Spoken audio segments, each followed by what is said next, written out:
Hello everyone, welcome to the Traumatic Orthopedics Conditions YouTube lecture series, and today we are going to cover the topic of fracture of patella. So let's begin. Fracture of patella is again a very common fracture because the bone is very superficial, correct? So any object or any thing which directly hits to the patella can cause the patella fracture.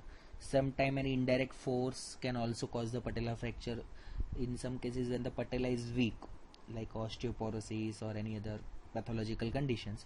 Because of the sudden and violent contraction of the quadriceps, patella can break into the two parts. That is also possible, correct? So that is the indirect force.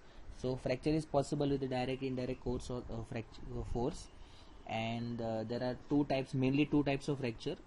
Two-part fracture, when the fracture is clearly differentiated into two segment, as you can see in the transverse, vertical or marginal fracture, correct?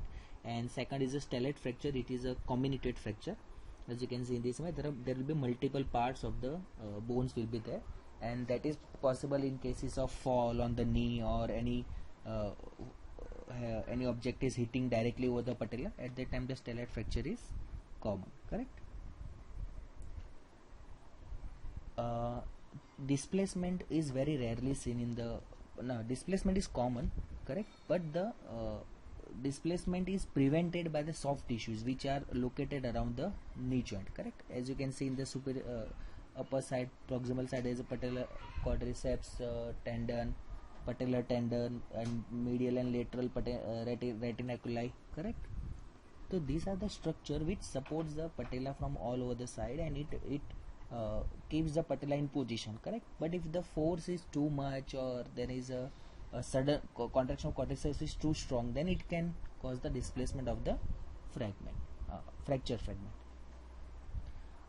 Clinical features, it is very easy to diagnose because it's very superficial. Patient will have a history of fall or injury, and clear history will be there, correct? Apart from that, pain will be there, swelling will be there, correct? And because the bone is superficial, pain will be very localized. Hemarthrosis can occur, bruises over the knee can be there.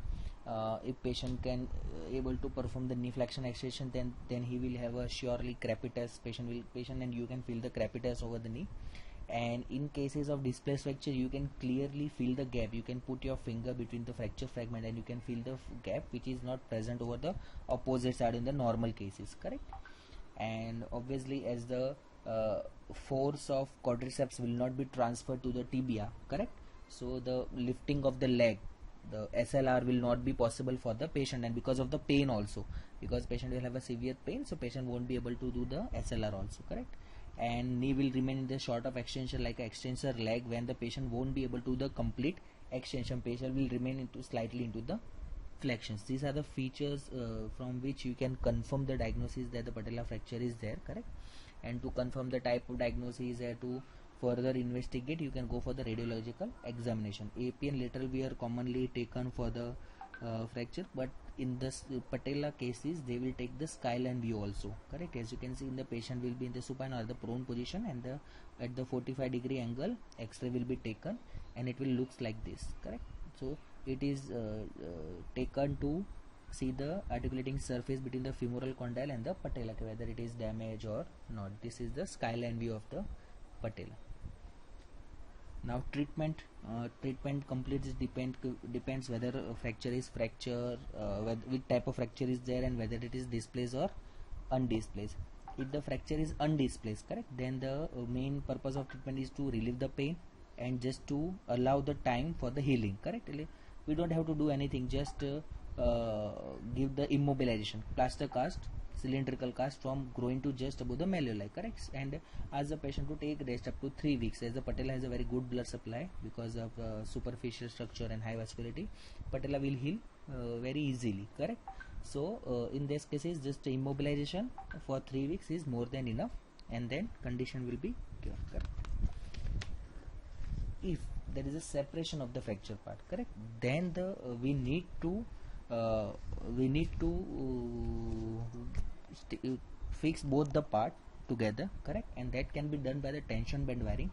Now tension band wiring is the one kind of surgery in which they use the wire, and then they increases the tension into wire, and with that will fix the part together, correct? And additional to that, fixing the part, they will repair the extensor retinaculi also, correct, if it is damaged along because of that force, correct? Sometime when the maybe tension band wiring may not be effective or something, and surgeon feels appropriate, they can do the patelectomy as well, correct? And sometimes partial patelectomy can also be done if the fracture fragment is the small fragment, then they will remove that fragment, and then the partial patelectomy is also possible. So because of that, the function of patella will be preserved, correct?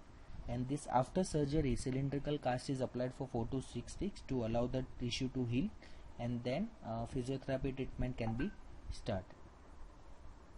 If the comminuted fracture or stellate fracture is there, correct, and where the fracture is in the so much multiple fragment that the surgery is very difficult to do, at that time patelectomy is the preferred options, correct? And that is the choice of treatment also. Because of that, when the fracture is a multiple fragment, the chances of osteoarthritis is increases because of the damaged articulating surface. What will happen that after fracture heals, the articulating surface won't be that smooth which was previous to the surgery, and because of that the articulated cartilage will be damaged, and the articular cartilage will be damaged, and patient will develop osteoarthritis into the long run, correct? So to prevent that kind of long run complications, a surgeon will prefer the patelectomy, correct? What are the complications of the knee patella fracture? First is the knee fracture.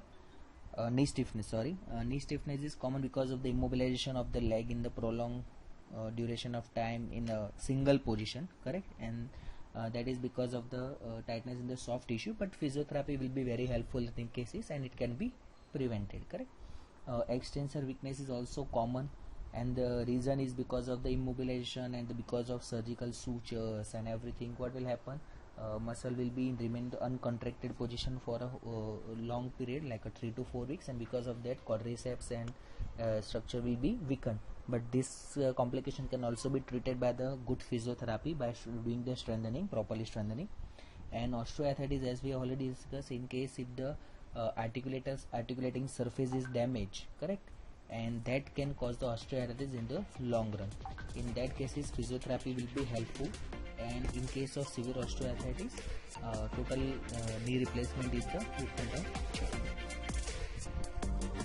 I hope you have understood the topic clearly. If you have any doubt, you can write in the comment box. Thank you.